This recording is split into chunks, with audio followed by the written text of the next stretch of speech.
endlich geschafft. Nach einer guten Stunde hier mal beide hoch zu sein.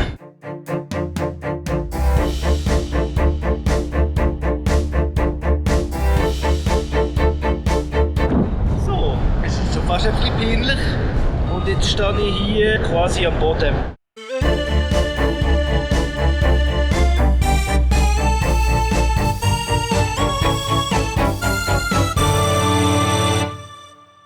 So, dann lassen alle zusammen. Wir sind jetzt hier auf der Moosflur und das nächste Biwakabenteuer geht los. Es hat Kühe, die mussten die vorhin verscheuchen. Sie wollten uns das Zeug auffressen. Aber es sieht eigentlich ganz gut aus. Es hat schöne Wölkchen. Es ist gerade noch ein bisschen stabil, aber es sollte jetzt eigentlich gut kommen. Es hat schon ein paar Schirme, die ein bisschen hoch sind. Da steht der Benz. Wir sind jetzt schon fast bereit zum Starten. Wir freuen uns auf ein gutes Tag. Hoffentlich können wir neu oben reinlanden, dass wir nicht mehr wieder rauflaufen müssen. Mal schauen. Bis nachher in die Luft.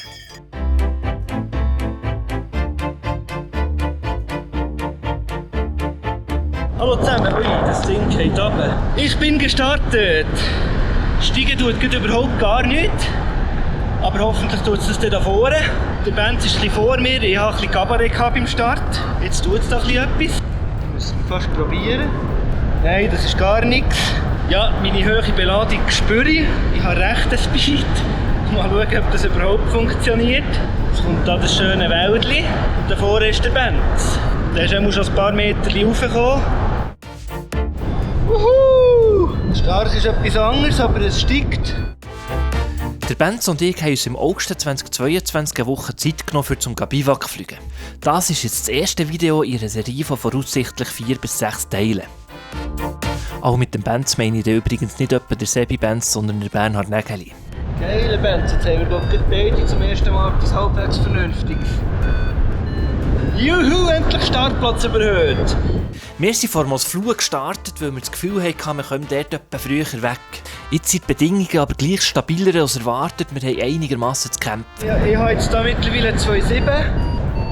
Jetzt sollte es eigentlich für mich gäbig gehen. Der Benz ist noch nicht ganz oben, aber vorhin auf die Höhe rauflassen, wo er eigentlich bei 4 sollte so ankommen, dass es müsste gehen. Macht mir da nicht allzu viel Sorgen. Es ist verdammt schön hier oben. Jetzt gehen wir da mal schauen, ob es der Megaphone steigt.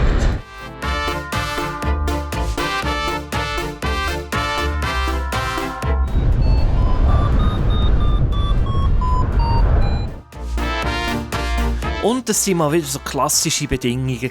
In den hohen Lagen so richtig geil und unten einfach verdammt harzig, so dass es immer ein bisschen Glückssache ist, ob man gescheit raufkommt oder nicht. Aber jetzt fragt ihr euch vielleicht noch, was denn eigentlich unser Plan war. Also, die Idee war, vom Wallis wie weiter gegen Osten zu fliegen, über den Furka- und Oberalpass, dann zur Selva ab und das Prättigau rauf, von dort über den Flüela ins Engadin und weiter auf Österreich. Halt einfach so weit wie es geht. Das Wetter hat für das eigentlich sehr gut ausgesehen. Das einzige potenzielle Problem war, dass es gerade ein bisschen viel Nordwind hatte, für über den Grimsau drüber zu fliegen. Gut, so viel mal zum Streckenflugplan. Ihr könnt euch vielleicht schon vorstellen, dass nicht alles ganz genau so ist gelaufen, wie wir uns das hätten vorgestellt. Abgesehen davon haben wir jetzt nicht unbedingt einem X-Alps nacheifern. Unser Hauptziel war mal, möglichst immer oben reinzulanden, dass man möglichst wenig hochlaufen muss. Aber wir haben jetzt also auch nichts gegen Bergbahnen gehabt. Und dann noch zum Material. Das ist also der Haufen, den ich dabei hatte. Ist jetzt also ein bisschen chaotisch, aber bei meinem letzten Biwakflug-Abenteuer habe ich das alles schön säuberlich aufgereilt. Das Video dazu tue ich euch mal oben rechts in der Infokarte verlinken. Der Grossteil von meiner Ausrüstung hat sich seitdem eigentlich nicht verändert. Von dem her könnt ihr es dort nachschauen, wenn ihr es noch nicht gesehen habt. Geändert hat sich allerdings der Schirm. Mit Gin Explorer habe ich ja dann auf dem letzten Biwak-Abenteuer kaputt gemacht. Das Video dazu tue ich auch gerade noch in der Infobox oben rechts. Dann hat sich eben herausgestellt, dass der Explorer sowieso schon komplett durch war und es sich eigentlich überhaupt nicht gelohnt hat, den zu flicken. Von dem her habe ich jetzt das mal den Allegro dabei. Das ist zwar kein Lichtschirm, aber wir haben ja nicht vor, gross raufzulaufen, von dem her ist das hoffentlich kein Problem. Der hat zwar einen höheren Gewichtsbereich, aber ich habe im vergangenen Jahr auch zugenommen und mit der ganzen Biwak-Ausrüstung ist er sogar trotzdem noch fast überladen. Abgesehen davon hat der Benz noch einen Gaskocher dabei, so dass wir zwischendurch auch mal noch etwas Warmes essen können.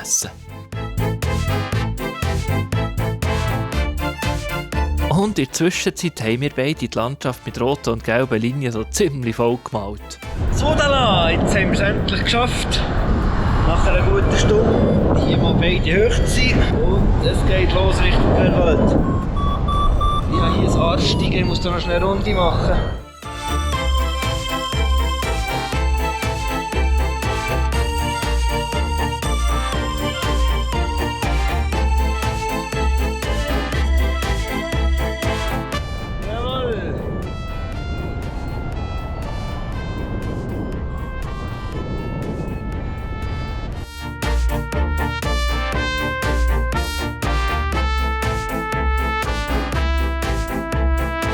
Und endlich sind wir genau dort, wo wir her wollen. Die Querung auf Belwald kann losgehen, das Abenteuer hat angefangen. Und kaum hat der eigentliche Streckenflug angefangen, fangen auch die technischen Probleme an. Leider haben wir jetzt hier übergangshalber kein 360-Grad-Videomaterial. Aber wir haben ja immer noch das Ogoi. Für die, die es noch nicht wissen, das Ogoi ist ein 3D-Visualisierungstool für Gleitschirmflüge, das ich selber entwickelt habe. Ihr könnt das übrigens auch brauchen, einfach ogoi.app im Browser eingeben oder auf den Link in der Videobeschreibung klicken. Also gehen wir mal weiter auf unserem Flug.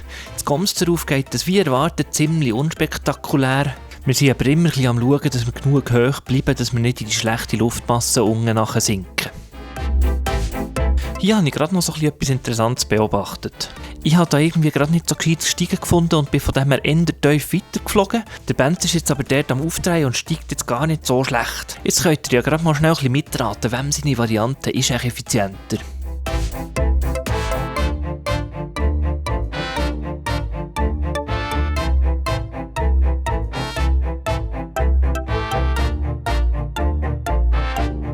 Das war jetzt noch spannend, oder?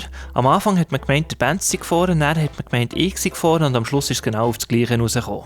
Man muss aber auch bedenken, dass der Benz auf einem Low-B-Schirm fliegt und ich auf einem C-Schirm, von dem her hat er das Rennen eigentlich gewonnen.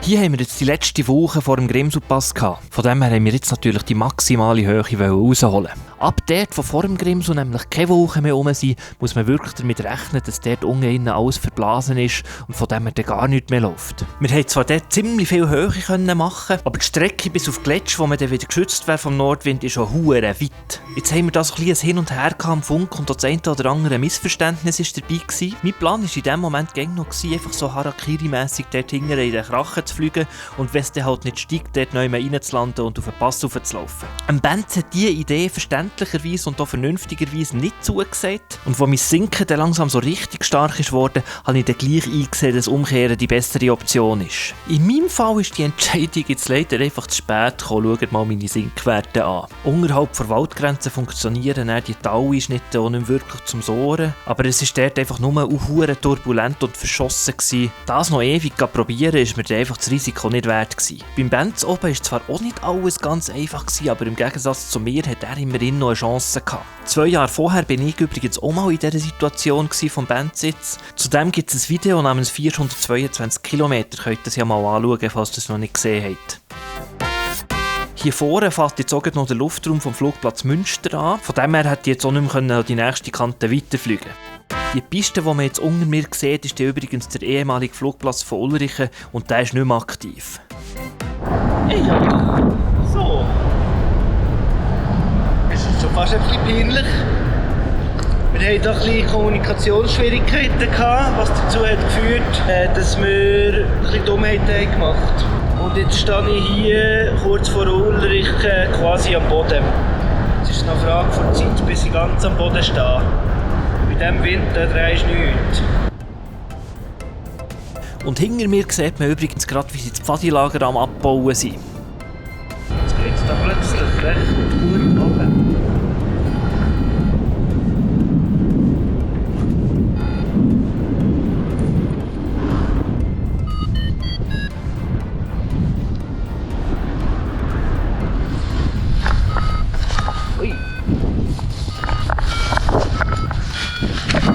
Gut, dann hätten wir das.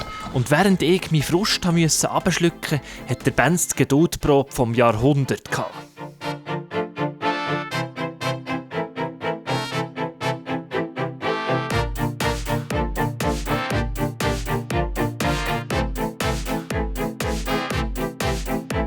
In der Zwischenzeit habe ich meinen Schirm zusammengepackt und einen Bus gefunden, der mich zurück auf Viersch fährt.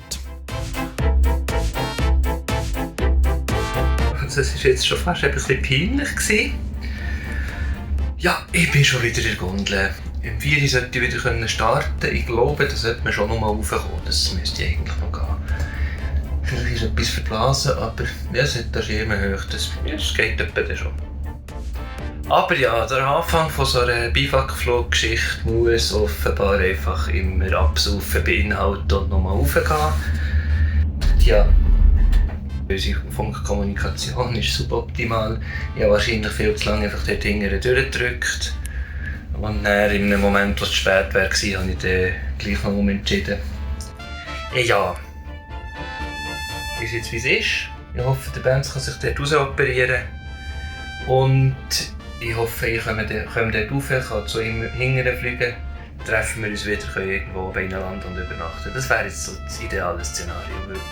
Ich habe am Anfang gesagt, mir ist eigentlich egal, wo sie übernachten, hauptsache irgendwo oben, ohne gross laufen.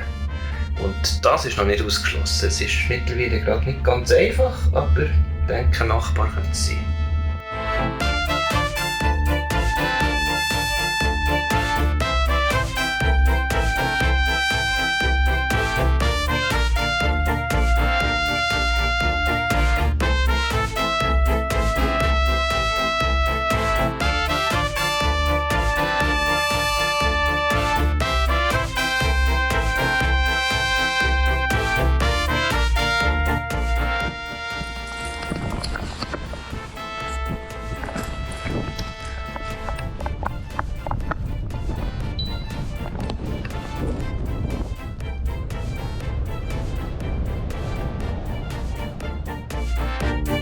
Und ich bin wieder gestartet und habe sogar direkt am Startplatz gerade einen Thermikschlauch gefunden. Trotzdem bin ich gerade mal noch so ziemlich angespannt gewesen, weil ich gewusst habe, dass es um diese Zeit auf dieser Talseite nicht ganz einfach wird, die stabile Schicht durchzubrechen und zum Benz raufzukommen. Der war nämlich in der Zwischenzeit bei den hohen Bergen zwischen den Gletschern und die Aussicht geniessen gewesen.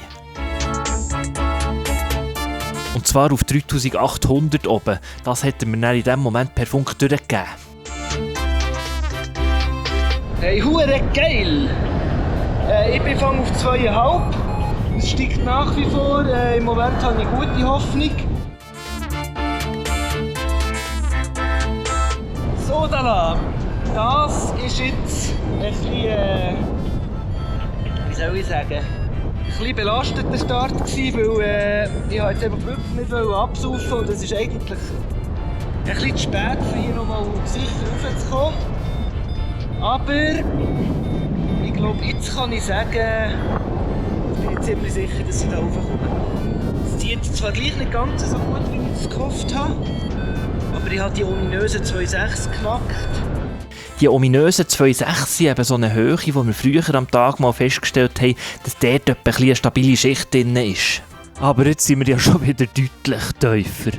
Wie ihr seht, ist es also gleich nicht ganz gratis gegangen. Das eine ist mal, dass die Thermik einfach sehr zyklisch war. Zudem haben so die klassischen Thermiktrigger eigentlich nicht mehr so richtig funktioniert. Die Thermik ist häufig an ganz komischen Orten, zum Beispiel sehr weit aussen gestanden. Ich habe so ein bisschen das Gefühl, das liegt daran, dass sich der Thermiktag an dieser Flanke langsam so ein bisschen am Ende entgegenneigt und so die klassischen Strömungsmuster von der Luft langsam irgendwie so ein bisschen durcheinander kommen.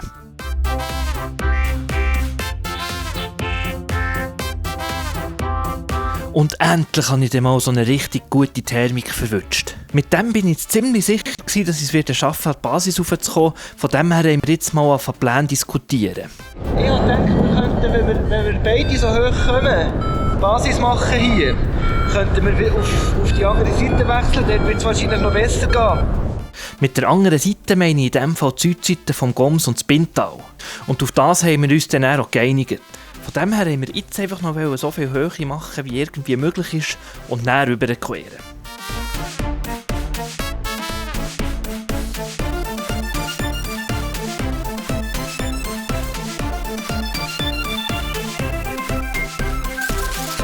Nein, nicht im Ernst. Ausgerechnet in dem Moment, wo es gerade spannend wurde, ist mir schon wieder die Kamera ausgestiegen. Wie sieht es denn aus mit der Frontkamera? So, da. Wir haben jetzt übergequert Richtung Bintal.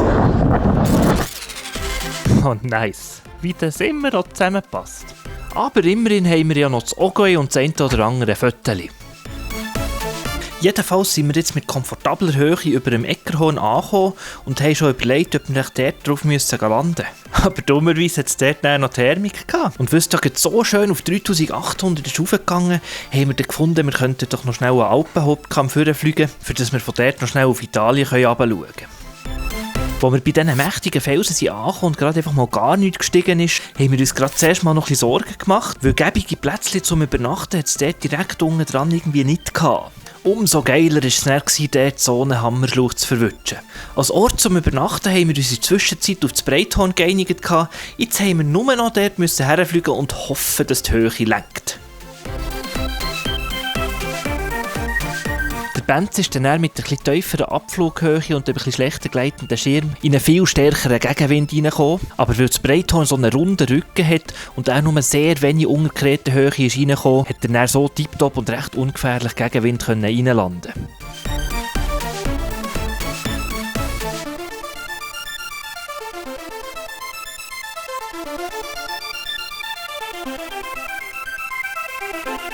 So, da. Hier sind wir jetzt angekommen. Das sieht verdammt geil aus, oder? Das ist der Wahnsinn. Das ist einfach der Wahnsinn.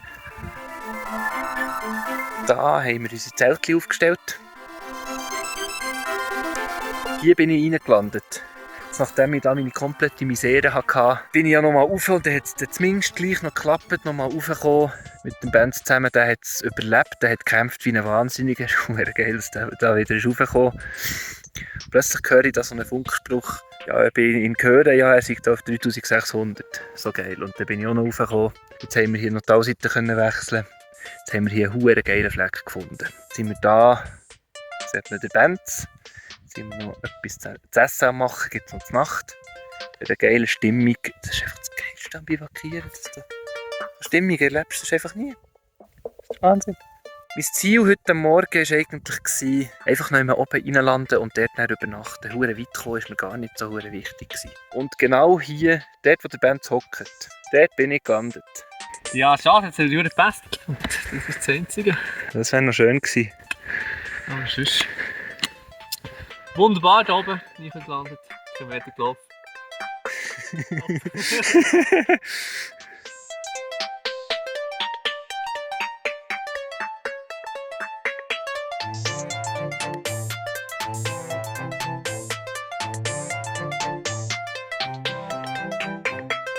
Und obwohl so viel schief gelaufen ist, am Schluss doch eigentlich alles perfekt. Jetzt habe ich eigentlich gar nicht mehr so viel zu erzählen. Die nächste Folge verlinke ich hier verlinken, sobald sie dann draussen ist. Und bei der gibt es zur Abwechslung mal keine Kamerastörungen. Und falls ihr noch Lust habt auf so ein lustiges und ein absurdes Video, das verlinke ich noch hier rein verlinken. Und solange ihr auf die nächste Folge wartet, könnt ihr ja in die Kommentare schreiben, was ihr das Gefühl habt, was jetzt passiert. Also, das wäre es von mir. Habt's noch gut. Ciao zusammen.